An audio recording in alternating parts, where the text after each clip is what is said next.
11절부터 우리 같이 읽겠습니다.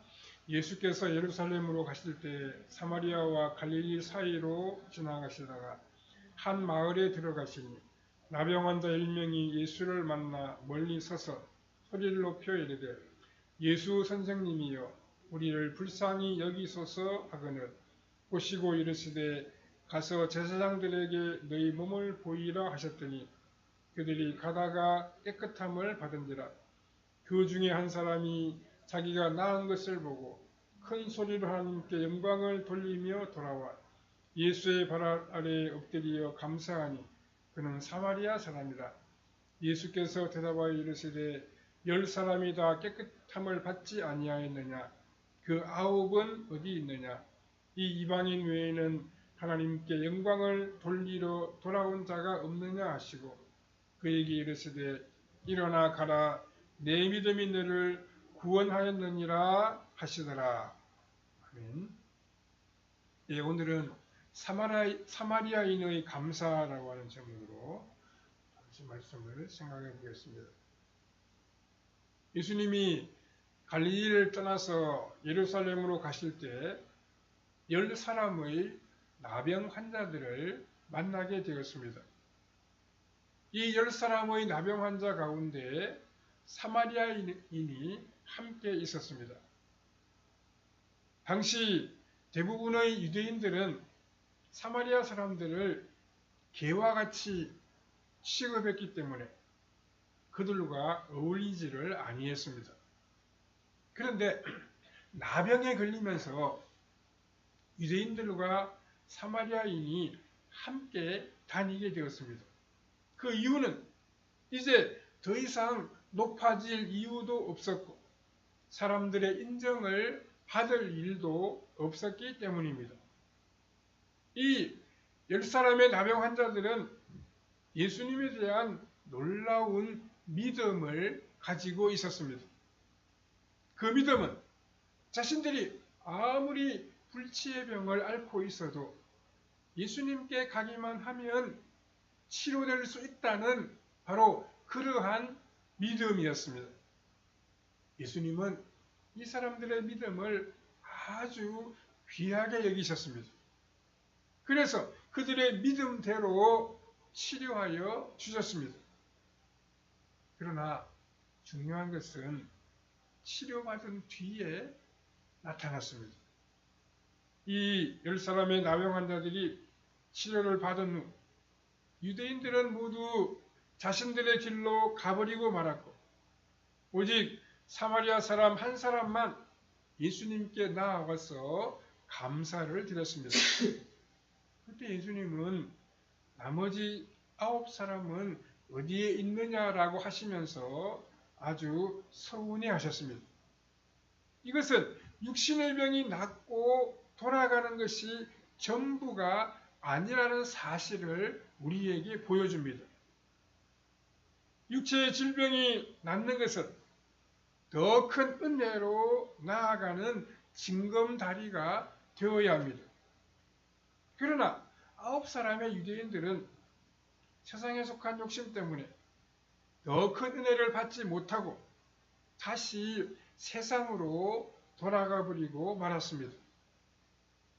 우리는 이 오늘의 본문을 통하여 믿음으로 살아갈 뿐만 아니라 주의 은혜에 감사하는 그리스도인이 되기로 다짐해야 하겠습니다. 첫 번째로 10명의 나병 환자들은 예수님께 외쳤습니다.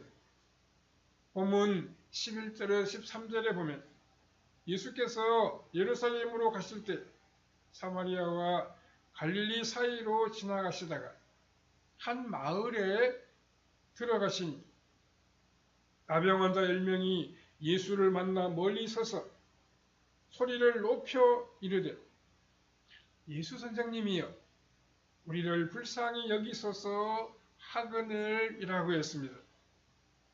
예수님은 예루살렘으로 올라가시면서 갈릴리와 사마리아 경계선 부근의 어느 동네를 지나가셨습니다. 갈릴리도 버림받은 곳이고 사마리아도 유대인들에게 멸시를 받는 지역이라면 그 경계선 부근의 마을은 참으로 소외된 곳이라고 말할 수 있습니다. 예수님은 십자가를 지러 가시면서 소외된 구석구석을 돌아보시면서 예루살렘으로 올라가셨습니다. 그곳에서 나병환자 10사람이 떼를 지어서 예수님을 만났습니다. 이들이 예수님을 만날 수 있었던 것은 예수님이 지나가시는 곳에 먼저 제자들을 보내어서 예수님이 지나가실 것을 미리 알려주었기 때문입니다. 그래서 예수님이 지나가시는 곳마다 많은 사람들이 모여서 예수님의 말씀을 듣고 은혜를 받았으며 병 고침을 받았습니다. 그럼에도 불구하고 이 놀라운 부흥에 참여할 수 없는 사람들이 있었는데 그들은 바로 나병 환자들이었습니다. 왜냐하면 사람들이 이들의 병이 전염될까 해서 그들이 접근하는 것을 용납하지 아니하였기 때문입니다. 그런데 이 환자들은 자신들이 예수님께 가까이 다가갈 수는 없었지만 예수님이 지나가시는 것을 멀리서 보고 소리를 지를 수 있었습니다. 여기서 10명이라고 하는 숫자가 큰 도움이 된 것 같습니다. 왜냐하면 한두 사람이었다면 아무리 소리를 질러도 군중들의 소리에 파묻혀서 예수님께 들리지 않았을 것입니다. 그들은 예수님을 향하여 예수 선생님이여 우리를 불쌍히 여기소서 이렇게 소리를 질렀습니다. 이 말은 예수님은 참 능력이 많으신 자신들을 불쌍히 여겨주시기만 하면 얼마든지 나병을 치유하실 수가 있다는 것입니다. 그러나 예수님이 그들을 불쌍히 여기시지 아니하시면 아무 소용이 없다는 뜻입니다. 10명의 나병 환자들은 예수님에 대한 믿음이 있었습니다.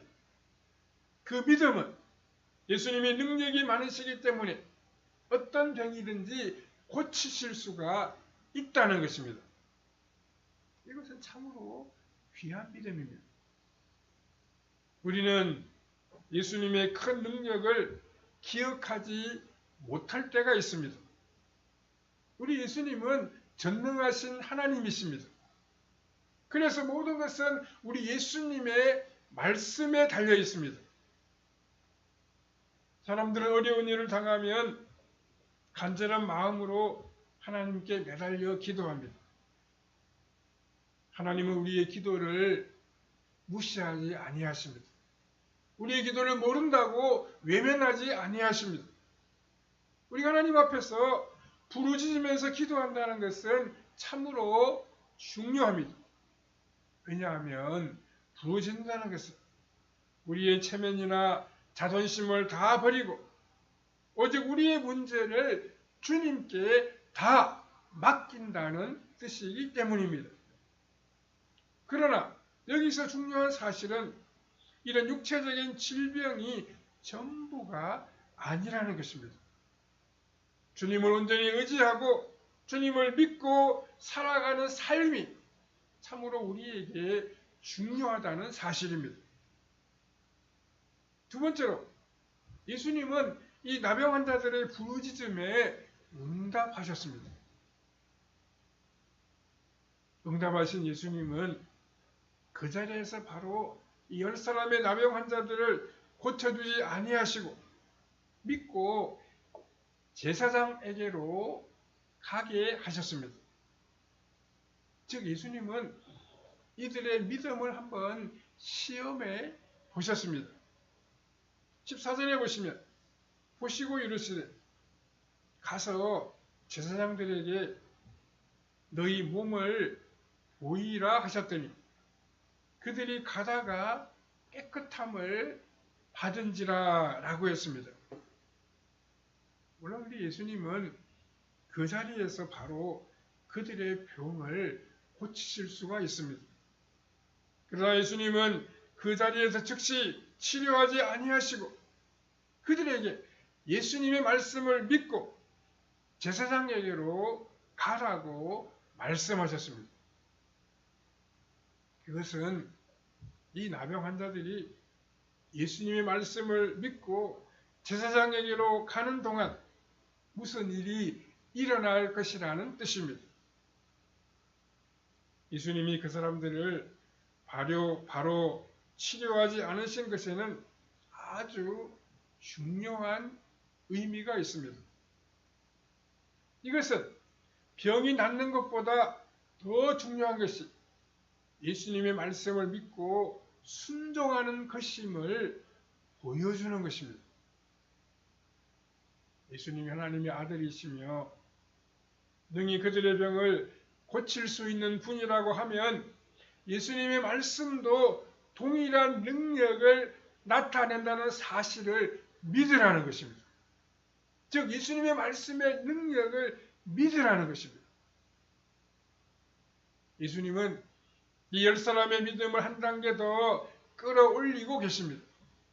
그것은 눈에 보이는 치료 행위가 없고 또 무엇인가 낫는 조짐이 없어도 예수님의 말씀을 절대적으로 믿고 순종하라는 것입니다.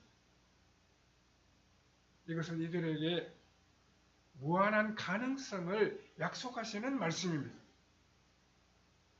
한번 말씀의 능력을 체험한 사람은 그 다음에도 말씀의 능력을 믿게 되고 의지하게 됩니다. 그러면 그 말씀의 능력이 동일하게 계속해서 나타날 수가 있습니다. 이것이 바로 오늘 우리들이 능력 있는 삶을 살아가는 비결입니다.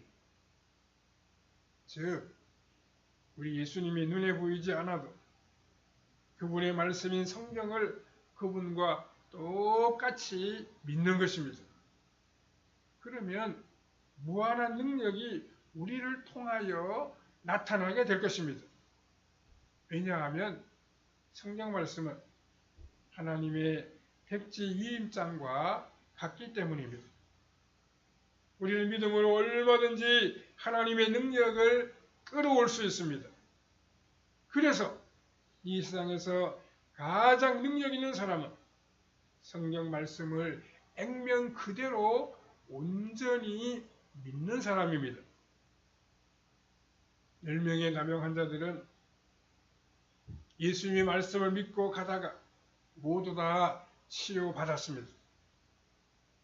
이 사람들이 예수님의 말씀을 믿지 않았다고 하면 제사장에게로 가지 않았을 것입니다. 왜냐하면 나병이 낫지도 않았는데 제사장에게로 가면 무슨 소용이 있습니까? 그 대신에 그 자리에 끝까지 서서 직접 고쳐달라고 떼를 섰을 것입니다. 그러나 이 사람들은 자신들의 믿음을 한번 사용해 보았더니 그 믿음이 그대로 이루어졌습니다. 예수님이 바로 그 자리에서 나병 환자들을 고쳐주시는 것과 자신들의 믿음을 한번 사용하는 것과는 많은 차이가 있습니다. 예수님이 그 자리에서 고쳐주시는 것은 그 효과가 단회적으로 끝나버리고 맙니다. 마치 자녀에게 필요한 것이 있을 때 부모님이 직접 물건을 사주시는 것과 같습니다. 그러나 부모님이 자녀에게 돈을 주고 아이 스스로 물건을 한번 사보게 하면 그 다음부터는 자신들이 얼마든지 직접 물건을 살 수가 있습니다. 이처럼 예수님은 병만 고쳐주시는 것이 아니라 앞으로 어떻게 하면 하나님의 능력을 계속 체험할 수 있는지에 대해서도 가르쳐 주셨습니다. 그것은 눈에 나타난 결과가 없어도 말씀만 믿고 계속 나아가라는 것입니다. 그것이 하나님이 우리에게 주시는 은혜의 단계입니다. 우리 일단 자신이 안고 있는 여러 가지의 문제들을 가지고 예수님께로 나아옵니다. 그런데 예수님은 우리의 병을 치료해 주시거나 어려움을 해결해 주지 아니하시고 하나님의 말씀을 듣게 하십니다. 그러면 우리는 그 말씀이 응답인 줄 알고 믿고 살아가는 것입니다. 그러면 자신도 모르는 사이에 문제가 해결되는 경우가 많이 있습니다. 어떤 경우에는 기도한 것을 다 잊어버렸는데 주님께서는 아주 신실하게 응답을 해 주시기도 합니다. 이 10사람의 나병 환자들은 예수님의 말씀을 믿고 제사장에게로 가는 동안에 자신들도 모르는 사이에 이미 병이 나았습니다. 이것은 참으로 놀라운 일이 아닐 수가 없습니다. 예수님의 말씀을 믿었을 뿐인데 말씀이 그들의 무서운 병을 치료한 것입니다. 때로 하나님 우리의 요청을 못 들은 채 하는 것은 우리의 믿음을 시험해 보시는 것인 동시에 응답이 되기도 합니다. 10명의 나병 환자들은 그냥 가라고 하는 그 말씀을 듣고 즉 오직 예수님의 말씀을 믿고 가다가 모두 다 치료를 받았습니다. 우리는 믿고 구할 때 하나님이 응답하시는 놀라운 역사를 체험할 수 있습니다. 믿음의 기도는 그만큼 우리에게 하나님의 놀라운 능력으로 이루어지도록 만듭니다. 세 번째로 치료받은 10명 중에서 사마리아 사람만 예수님께 감사를 드렸습니다. 예수님은 나병 환자들에게 제사장에게 가서 몸을 보이라고 말씀하셨습니다. 그 이유는 당시 유대 사회에는 제사장이 나병이 나았는지 판정을 내리는 사람이었기 때문입니다. 그리고 제사장이 나병이 나았다는 것을 확인하고 나면 이 사람들은 유대 사회의 일원으로 다시 받아들여지게 되었습니다. 그래서 제사장은 치료하는 능력은 없지만 치료가 된 것을 공식적으로 확인해 주는 역할을 담당했습니다. 그런데 10명의 나병 환자들이 예수님의 말씀으로 고침을 받고 난 다음에 그 중에 유대인 9사람은 자신들의 갈 길을 가고 말았습니다. 즉 병이 나은 다음에 예수님께로 돌아오지를 아니했습니다. 다만 한 사람의 사마리아 사람만 예수님께로 돌아왔습니다. 그리고 예수님의 발 아래에 엎드려 예수님께 감사를 표시했습니다. 15절 16절에 보면 그 중에 한 사람이 자기가 나은 것을 보고 큰 소리로 하나님께 영광을 돌리며 돌아와 예수의 발 아래 엎드려 감사하니 그는 사마리아 사람이라 라고 했습니다. 원래 유대인과 사마리아인은 서로 미워하는 사이이기 때문에 같이 다니지를 아니했습니다. 어울리지를 아니했습니다. 나병에 걸리면서부터 함께 다니게 되었을 뿐입니다. 즉 사회로부터 버림을 받은 후에는 유대인과 사마리아인의 구별이 없어진 것입니다. 그래서 병에 걸린 다음에 함께 유대인과 사마리아인이 어울려 다녔습니다. 그런데 병이 치료되면서 다시금 인종차별이 되살아났습니다. 그렇게 되어 유대인들은 자신들의 갈 길을 갖고 사마리아인은 따로 떨어지게 되었습니다. 이것은 당시의 유대 사회가 그만큼 사람을 외모로 겉모습만 보고 판단하는 그러한 사회였기 때문입니다. 유대 사회에서 중요한 것은 사람의 마음이 변하는 것이 아니었습니다. 중요한 것은 오직 그 사람의 외부적인 조건이었습니다. 이 사람은 나병에 걸려있는 동안 사회에서 소외되었고 그만큼 다른 사람들에게 뒤져 있었습니다. 그러다가 이제 병이 낫게 되니까 다른 사람들로부터 빨리 건강하다는 인정을 받아서 인간다운 취급을 받으며 살고 싶었습니다. 그러나 사마리아 사람은 나병에서 나아도 여전히 사마리아 사람이기 때문에 그들은 유대 사회에서 별 볼 일이 없었습니다. 그때 사마리아 사람에게 자신과 같은 사마리아인에게 은혜를 주신 예수님이 너무나도 감사하다는 생각이 들었습니다. 이 사람은 자신은 덤으로 치료를 받았다고 생각했습니다. 그래서 예수님께 다시금 돌아와서 그 발 아래 엎드려서 감사를 드렸습니다. 예수님은 이 10사람의 나병 환자들이 치료를 받은 후에 예수님께로 다 돌아오기를 원하시고 기다리고 계셨습니다. 17절 18절에 보면 예수께서 대답하여 이르시되 10사람이 다 깨끗함을 받지 아니하였느냐? 그 9은 어디 있느냐? 이 이방인 외에는 하나님께 영광을 돌리러 돌아온 자가 없느냐 하시고 라고 말씀하셨습니다.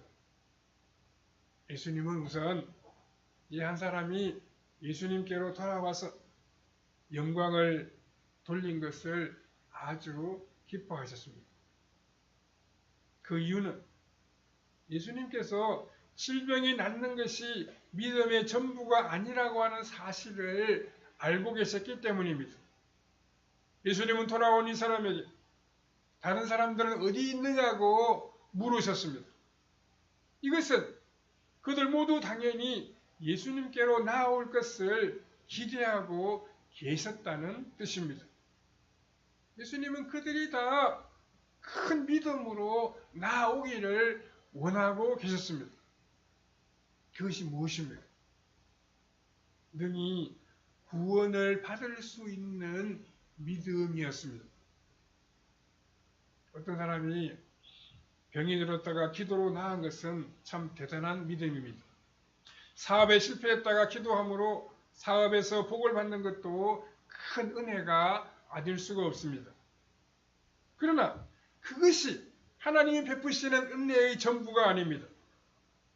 이런 것은 하나님의 더 큰 일을 향해 나아오라는 하나님의 초청장이요 더 큰 복을 받는 징검다리입니다. 19절에 보면 그에게 이르시되 일어나 가라 내 믿음이 너를 구원하였느니라 하시니라 라고 했습니다. 예수님은 이 치료받은 사마리아 사람에게 너의 믿음이 너를 구원하였다라고 말씀하시는 구원의 선포를 하셨습니다. 이것은 이 세상의 제사장이 할 수 있는 것이 아닙니다. 제사장은 오직 육체의 질병이 나은 것을 확인하여 줄 수 있을 뿐입니다. 그러나 예수님은 이 사마리아인이 천국 백성이 된 것을 선포하셨습니다. 9명의 유대인들은 예수님께로 돌아오지 아니했습니다. 그러나 더 중요한 것이 예수님께 돌아와 온전한 감사를 드리는 것입니다. 우리는 아무리 작은 일이라도 감사한 일이 있을 때 하나님께 나아와 감사를 드려야 됩니다. 그러면 더 큰 은혜와 복이 우리를 기다리고 있을 것입니다. 병을 치료받는 것으로 하나님의 은혜가 끝난 것이 아닙니다. 그것은 은혜의 작은 부분으로 하나님은 더 큰 은혜를 우리에게 주시기를 원하십니다. 하나님이 베풀어 주신 놀라운 은혜와 사랑을 기억하며 하나님께 우리 삶으로 영광을 돌리고 감사하며 살아가야 합니다. 그렇게 감사할 때 하나님 우리에게 더 큰 감사의 제목들을 허락하여 주실 것입니다. 감사하며 살아감으로 우리를 붙들어 주시며 큰 일꾼으로 사용해 주시는 주님의 은혜를 받아 누리며 살아가는 성도님들의 삶이 다 되시기를 바랍니다. 자비로우신 하나님 은혜를 감사합니다. 우리도 사마리아 사람처럼 하나님이 하신 일을 감사하며 하나님 앞에 영광을 돌리며 살아가는 복된 우리의 신앙생활이 되게 하여 주시옵소서. 늘 감사하며 살아감으로 우리의 삶에 더욱 풍성한 감사의 제목이 넘치게 하시고 하나님 우리를 사용하시고 하나님 우리를 통해서 영광 받으시는 놀라운 일들을 체험하는 우리의 복된 신앙생활이 펼쳐지게 해주시기를 원하옵고 예수님의 거룩하신 이름으로 기도하옵나이다. 아멘.